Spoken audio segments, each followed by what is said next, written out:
हम भी एक पढ़ा लिखा छात्र हैं और वर्तमान में पीएचडी का स्कॉलर हैं। विनोद बिहारी महतो विश्वविद्यालय धनबाद से इंग्लिश लिटरेचर में पीएचडी कर रहे हैं। और बिल्कुल आज से 2 साल पहले मेरा ना ये कैरेक्टर था, ना मेरा ये व्यवहार था, ना मेरा ये स्वरूप था। लेकिन यदि आप पा रहे हैं कि मेरे अंदर आक्रामकता आई है, यदि आप पा रहे हैं कि मेरे अंदर कुछ हिंसक विचारधारा आई है, ठीक है, मैं स्वीकार करता हूँ, खुले मंच पे स्वीकार करता हूँ। लेकिन एक बात बताइए, यहाँ जितने भी प्रबुद्ध लोग बैठे हैं, जब मैंने कुछ ऐसी बातों को कहा जिनमें हिंसा प्रतीत हो रही है, लेकिन उस बात को समर्थन करने वाले 99% होते हैं। जैसे हाल ही फिलहाल आपको मेरा बागमारा का वो वीडियो क्लिप पूरे देश में वायरल हो रहा है, जिसमें मैं एक बोतल को टेबल में पटक रहा हूँ। उस वीडियो को जो अपने आप को सो कॉल्ड पढ़े लिखे मानते हैं, उन्होंने कहा कि नहीं ये गलत है, लेकिन 99% लोगों ने कहा कि नहीं ये सही है, ये लड़का ठीक कर रहा है। अब सवाल ये है कि ठीक है, मेरी बातों में हिंसा है, लेकिन हिंसा की विचारधारा को 99% लोग पसंद क्यों कर रहे हैं? ये इस राज का सबसे बड़ा कारण है। यानी इसका कारण ये है कि आज एक आम व्यक्ति लोकतांत्रिक भारत में, अलग झारखंड राज्य में, स्वतंत्र भारत में इतना दबाया जा रहा है, इतना सताया जा रहा है, इतना उसका दमन, इतना दोहन किया जा रहा है, उसके साथ इतना अत्याचार किया जा रहा है, तो मेरे इन विचारों को पसंद कर रहा है, लाइक कर रहा है। उदाहरण के लिए जो बागमारा को लेकर आप चर्चा कर रहे हैं, जिस मेरे वीडियो को आज पूरे देश में लगभग 50 लाख से ज्यादा लोगों ने देखा, मैं आपको थोड़ा बता ही देता हूं। वहां बीसीसीएल की एक योजना है, बीसीसीएल खनन का कार्य करती है। ये आपको भी मालूम है कि अब सारी कंपनियां टेंडर देती है। वहां टेंडर दिया है संजय उद्योग को और खेमका कंपनी को। वहां जो मजदूर हैं 2018 से काम कर रहे हैं, यानी 6 साल है, 6 साल से उनका वेतन वही का वही है। और सबसे ताज्जुब और हैरत की बात है कि उनका एचपीसी वेतन 32,000 होता है। ताज्जुब कीजिएगा और लोकतंत्र के होने पे शर्म भी कीजिए, उनको 6,000 वेतन मिलता है। उससे भी ताज्जुब की बात है कि ना बीसीसीएल जिम्मेवारी ले रही है कि किनके वर्कर हैं, और ना ही खेमका और संजय उद्योग जिम्मेवारी ले रही है ये किनके वर्कर हैं। उससे भी ताज्जुब की बात है, उनको जो पेमेंट मिलता है 4,000 मिलता है, 6,000 मिलता है, वो पेमेंट ना बीसीसीएल दे रही है, ना संजय दे रही है, ना खेमका दे रही है। तो बताइए किसका खून नहीं खोलेगा? मैं बनावटी इंसान नहीं हूं।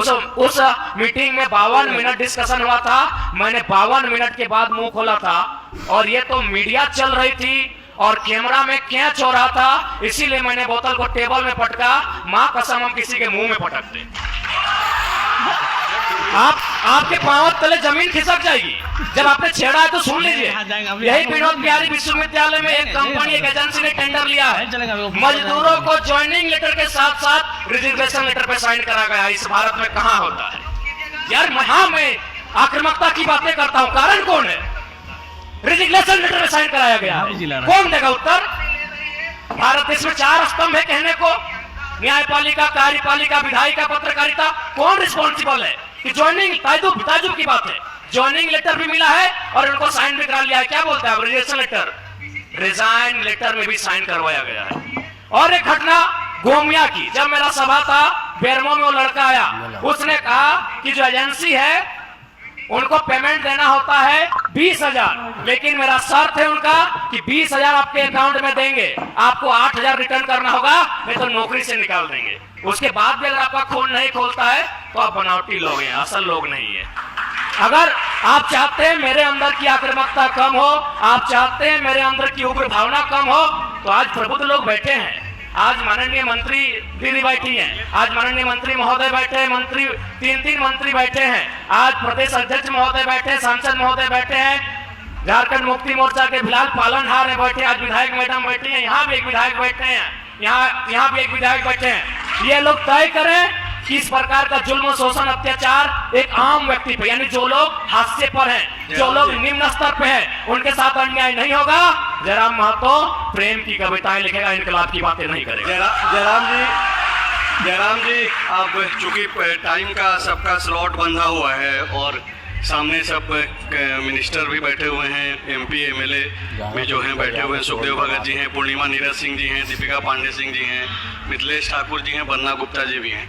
तो हम लोग नेक्स्ट सेशन शुरू करेंगे। जी बिल्कुल। सेशन को समाप्त क्योंकि करने सवाल के ये लिए- ऐसा था संजय भैया हाँ, कि नहीं बिल्कुल ठीक है, लेकिन आपका जो जवाब है उस पर भी मेरा एक रिएक्शन है कि आप नेतृत्व करने की दिशा में बढ़ रहे हैं, तो भीड़ तो हत्या कर देती है, मॉब लिंचिंग कर देती है, तो भीड़ को सही नहीं ठहराया देखिए जा अगर सकता। आज तक हम नहीं, नहीं, 2.5 सालों से भारत के इतिहास में झारखंड की मैं बात कर रहा हूँ, बिना बुलाए किसी राजनीतिक दल के अखाड़े में ये भीड़ नहीं होती है। नहीं, ये खेला अगर चलाओ तो बता दीजिए। जयराम जी ठीक है, भीड़ को नियंत्रण करने आता है, वो चूंकि अग्रेशन और ये शौक नहीं है, हाँ। किसी का शौक नहीं है लड़ाई झगड़ा करना। हर कोई, अरे हम तो और देखिए क्या है हम ना, तो- जयराम जी की पॉलिटिक्स में अग्रेशन इमोशन यही बिक नहीं रहा है इस देश में। एग्रेशन, आपका एग्रेशन बिक रहा है, से उसको अच्छा बेटी काम हो ठीक रहा है। है। अगर एग्रेशन से किसी का भला हो रहा है तो एग्रेशन होना चाहिए। नहीं, ठीक है, आखिर अच्छी बात एग्रेशन है। शब्द बनाई क्यों है? मैं माफी मांगते हुए आप सबसे अब इजाजत लेता हूँ। माफी की आप आवश्यकता सभी नहीं है। को शुभकामनाएं। नहीं, माफी की जयराम आवश्यकता जी, नहीं है। आपने जयराम हमें मंच पे मौका दिया, इसके लिए आपका साधुवाद, आपका धन्यवाद। आप आए उसके लिए आप सभी संजय को जी, शुक्रिया। आपसे जब हम मिलेंगे राजेश ठाकुर जी की उम्र में, जब आपसे हम मिलेंगे दीपिका दीदी की उम्र में, तो शायद एग्रेशन कम होगा। हाँ, आप एक वो हो 29 साल जाएगा। के युवा से मिल रहे हैं और एग्रेशन ना हो, ये उचित नहीं। चलिए बहुत बहुत शुभकामनाएं। और तो बिल्कुल आप लोग जो है, आप लोगों से आग्रह है कि प्लीज अभी बैठे जरा।